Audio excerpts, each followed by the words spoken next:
6 अगस्त 2005 की सुबह ब्राजील के शहर फॉर्टलेजा में सब कुछ बिल्कुल नॉर्मल लग रहा था। लोग अपनी रोजमर्रा जिंदगी में मसरूफ थे। बैंक खुलने वाले थे और किसी को अंदाजा नहीं था कि चंद घंटों बाद तारीख की सबसे अजीब और खामोश बैंक रॉबरी सामने आने वाली है। सोचें, एक ऐसा क्राइम जिसमें न कोई गोली चली, न कोई अलार्म बजा, न कोई विटनेस सामने आया, लेकिन उसके बावजूद तकरीबन $70 मिलियन क्वाइटली गायब हो गए। ये कैसे मुमकिन है?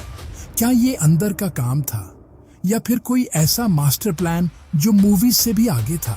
जब अथॉरिटीज ने इन्वेस्टिगेशन शुरू की तो उन्हें जमीन के नीचे एक ऐसी चीज मिली जो सब कुछ बदलने वाली थी। एक सीक्रेट टनल। और ये टनल कोई आम टनल नहीं थी। ये महीनों की प्लानिंग, इंजीनियरिंग और पेशेंस का नतीजा थी। अगर आपने ला कासा डे पेपल देखी है तो आपको लगेगा कि ये सब फिक्शन है, लेकिन यहाँ रियलिटी इससे भी ज्यादा शॉकिंग थी। तो आखिर ये रॉबरी कैसे हुई, किसने प्लान किया, और सबसे बड़ा सवाल, इतना सारा पैसा आखिर गया कहाँ? आज हम उस पूरी कहानी को step by step break down करेंगे।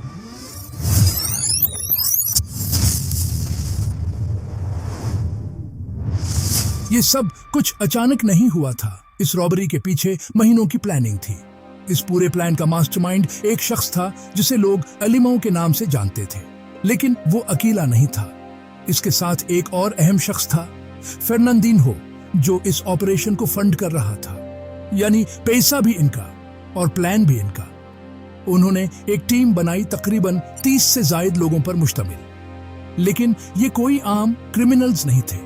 इस टीम में शामिल थे construction workers, tunnel digging experts, engineers और सबसे खतरनाक, बैंक के अंदर के लोग। जी हाँ, कुछ सिक्योरिटी स्टाफ खुद इन्हें इंफॉर्मेशन दे रहे थे। इनमें से कई लोग पहले भी टनल के जरिए जेल से भाग चुके थे। यानी एक्सपीरियंस भी था और रिस्क लेने की हिम्मत भी। अब सवाल यह था कि बैंक तक पहुंचा कैसे जाए।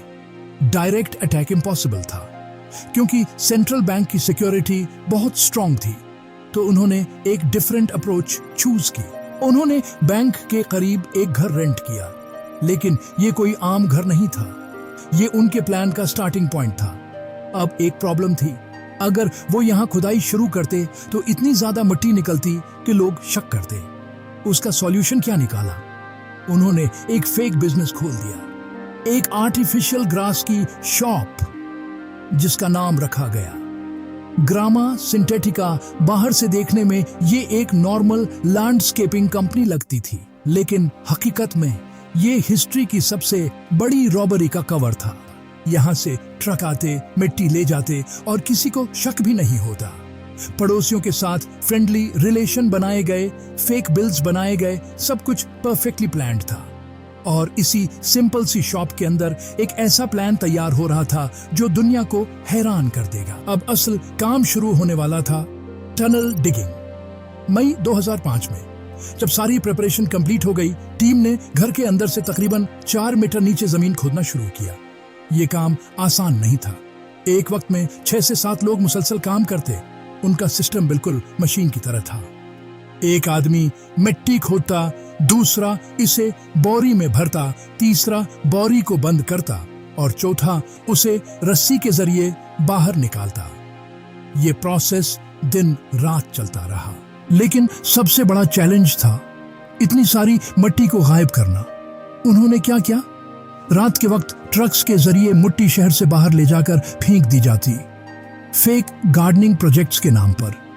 जब ये भी रिस्की लगने लगा तो उन्होंने मिट्टी को घर के अंदर ही स्टोर करना शुरू कर दिया। कमरों में बोरियां भरकर दीवारें बंद कर दी जाते। और हैरान कुन बात यह है, किसी को शक तक नहीं हुआ। अब बात करते हैं टनल की स्ट्रक्चर की। जब टनल तकरीबन कंप्लीट हुआ तो उसकी लंबाई तकरीबन 80 मीटर थी और चौड़ाई सिर्फ 70 सेंटीमीटर। यानी एक इंसान सिर्फ झुककर या रेंग कर ही जा सकता था। लेकिन यह टनल सिर्फ एक रास्ता नहीं था, यह एक इंजीनियरिंग मास्टरपीस था। अंदर ऑक्सीजन का मसला ना हो, उसके लिए वेंटिलेशन सिस्टम लगाया गया। पाइप के जरिए फ्रेश एयर अंदर आती रहती थी। दीवारों को मजबूत बनाने के लिए तकरीबन 900 वुडन प्लैंक्स इस्तेमाल किए गए। रोशनी के लिए बैटरी लैंप्स, पानी के लिए पाइप सिस्टम और कम्युनिकेशन के लिए इंटरकॉम इस्तेमाल किया गया ताकि कोई इलेक्ट्रॉनिक ट्रेस न रहे। हता कि जीपीएस और मैप्स की मदद से डायरेक्शन को परफेक्टली कैलकुलेट किया गया ताकि वो सीधा बैंक वॉल्ट के नीचे पहुंच सके। ये सब कुछ देखकर एक बात क्लियर हो जाती है, ये कोई आम चोरी नहीं थी। ये एक साइलेंट, प्रिसाइज और इंतहाई इंटेलिजेंट ऑपरेशन था जो जमीन के नीचे खामोशी से मुकम्मल हो रहा था। आखिरकार वो वक्त आ गया जिसके लिए ये सब कुछ किया जा रहा था। 5 अगस्त 2005 फ्राइडे की रात, वीकेंड शुरू हो चुका था, बैंक बंद था और यही वो परफेक्ट टाइमिंग थी जिसका उन्हें इंतजार था। टनल अब सीधा बैंक के वॉल्ट के नीचे पहुंच चुकी थी, लेकिन एक आखिरी रुकावट बाकी थी। एक मजबूत कंक्रीट वॉल, तकरीबन 1 मीटर मोटी, स्टील से रीइंफोर्स्ड। इसे तोड़ना आसान नहीं था और सबसे बड़ा खतरा था नॉइज। लेकिन उन्होंने रिस्क लिया।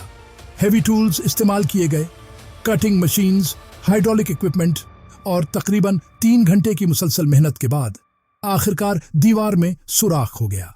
अब वो बैंक के अंदर थे, लेकिन यहां भी उन्होंने स्मार्ट स्ट्रैटेजी इस्तेमाल की। कैमरा के सामने एक फोकलिफ्ट जानबूझकर इस तरह खड़ी की गई ताकि उनका एंट्री पॉइंट नजर न आए। फिर पैलेट्स रखकर होल को मजीद हाइड कर दिया गया। और हैरत की बात, वॉल्ट के अंदर मौजूद कैमरास सिर्फ लाइव फीड दिखा रहे थे, कोई रिकॉर्डिंग नहीं हो रही थी, यानी कोई एविडेंस नहीं। अब 4 अफराद की टीम आहिस्ता आहिस्ता अंदर दाखिल हुई, मोशन सेंसर से बचते हुए, दीवार के साथ साथ चलते हुए। और फिर वो इस जगह पहुंच गए जहां लाखों नहीं, करोड़ों की कैश मौजूद थी। लेकिन उन्होंने एक और स्मार्ट डिसीजन लिया, नए नोट्स को छोड़ दिया क्योंकि वो ट्रैक हो सकते थे। उन्होंने सिर्फ पुराने 50 रियल के नोट्स उठाए जिनका रिकॉर्ड नहीं था। अब ऑपरेशन पूरी स्पीड से शुरू हुआ। कुछ लोग पैसा निकाल रहे थे, कुछ काउंट कर रहे थे और कुछ उसे बोरियों में भर रहे थे। ये सब कुछ रात 10 बजे से सुबह 6 बजे तक जारी रहा। और जब वो निकले तो अपने साथ ले गए तकरीबन 164 मिलियन ब्राजीलियन रियल, यानी इस वक्त के हिसाब से तकरीबन $70 मिलियन। और सबसे हैरान किन बात, अभी तक किसी को कुछ पता नहीं चला था।